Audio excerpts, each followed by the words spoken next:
दोस्तों, आप में से बहुत सारे लोग ऐसे होंगे जिनको चेस्ट में पेन हुआ होगा और कुछ तो ऐसे भी होंगे जिनको चेस्ट में बहुत ज़्यादा पेन हुआ होगा।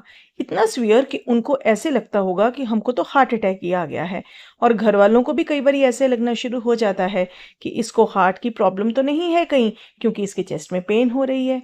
तो आज मैं आपको बताऊंगी कि कैसे पता लगाएं कि अगर आपके चेस्ट में पेन है तो क्या वो आपके हार्ट की वजह से है या किसी और कारण की वजह से है।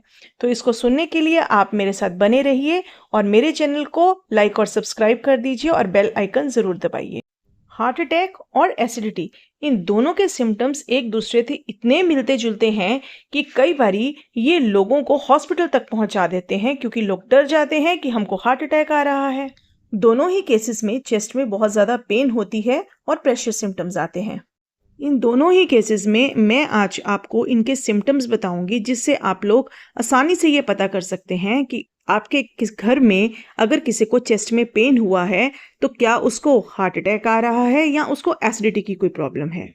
इन दोनों केसेस के अलावा अगर किसी के मसल में स्ट्रेन पड़ गया है या अगर किसी के रिब्स के जो आसपास का जो कार्टिलेज होता है अगर उसमें सूजन आ गई है या इसोफेगल स्पाज्म हो गए हैं या किसी को अगर ब्रोंकाइटिस की प्रॉब्लम है, तो ऐसे केसेस में भी उनको चेस्ट में पेन रह सकता है। ऐसे ही बहुत से लोगों को एंजाइटी चेस्ट पेन होता है जो कि चेस्ट की सेंटर में ही लोकेटेड होता है। तो चलिए बारी बारी से हम सभी तरीके की चेस्ट की पेन को डिस्कस करते हैं और फ़र्क देखते हैं कि कैसे वो हार्ट की पेन से अलग है। सबसे पहले हम बात करेंगे कि जो हार्ट के रिलेटेड चेस्ट पेन होती है वो कैसी होती है।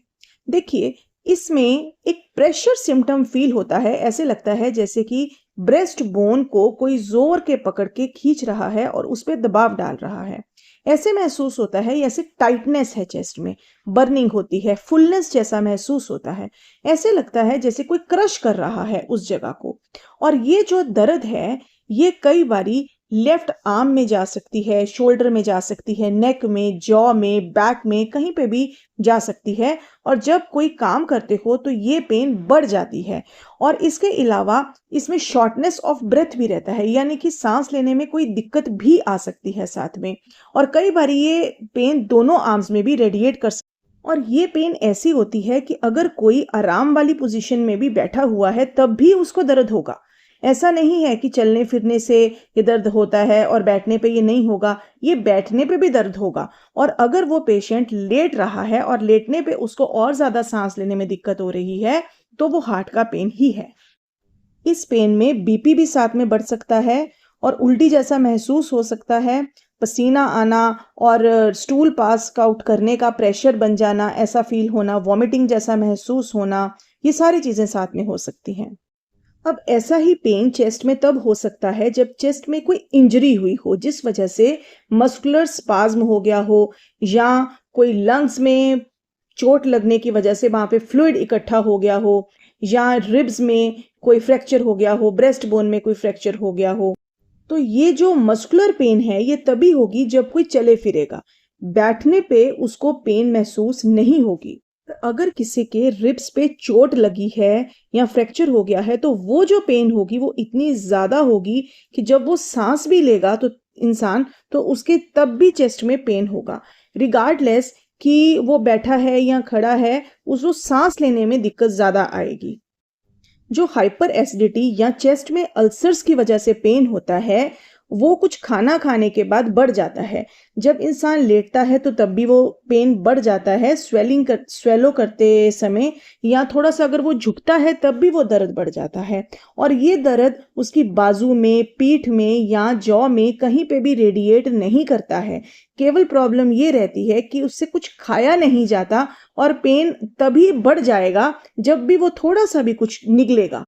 ऐसे केसेस में जब भी कोई लेटता है बेड के ऊपर तो उसको प्रॉब्लम बढ़ जाती है। गले में कई बारी खांसी और चोकिंग जैसी सेंसेशन होती है, ऐसे लगता है जैसे खांसी आ रही है। ये क्यों होता है? एसिड रिफ्लक्स की वजह से, क्योंकि जो तेजाब है, जो हाइड्रोक्लोरिक एसिड है, वो स्टमक से ऊपर की तरफ, मुंह की तरफ आ जाता है लेटने से, जिससे ये प्रॉब्लम बढ़ जाती है। अब ये दोनों ही पेन एक जैसी क्यों लगती हैं? क्योंकि एक तो दोनों की जगह एक के समान है, दोनों ही चेस्ट के रीजन पे हैं। दूसरी बात है कि जो सेंसरी नर्व्स हैं वो दोनों की सेम हैं और दोनों ही सेम पेन सिग्नल्स जो हैं दोनों ऑर्गन से लेके, चाहे वो स्टमक है चाहे वो हार्ट है, वहां से लेके ब्रेन को जाता है। इसलिए ये दोनों पेन एक दूसरे के समान दिखती हैं।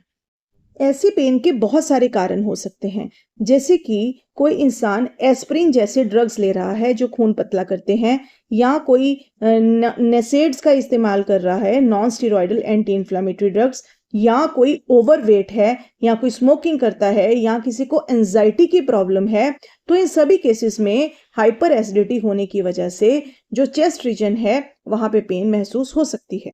तो अगर किसी को गैस्ट्राइटिस या हाइपर एसिडिटी की वजह से चेस्ट में पेन होती है तो वो कुछ घरेलू नुस्खे इस्तेमाल कर सकते हैं। जैसे कि अगर किसी के घर पे बेकिंग सोडा पड़ा है तो थोड़ा सा बेकिंग सोडा लेके उसको पानी में घोल के तुरंत पिला देने से हाइपर एसिडिटी के सिम्टम्स में रिलीफ मिल सकता है। या अगर दूध में पानी डाल के पिला दिया जाए तो उससे भी बहुत फर्क पड़ सकता है। सोते समय अपने सिर की पोजीशन को ऐसे रखना चाहिए कि वो 2 या 3 सिरहाने उसके नीचे रखे हों और सिर थोड़ा ऊपर की तरफ हो, ताकि जो एसिड है वो गले में ना आ सके।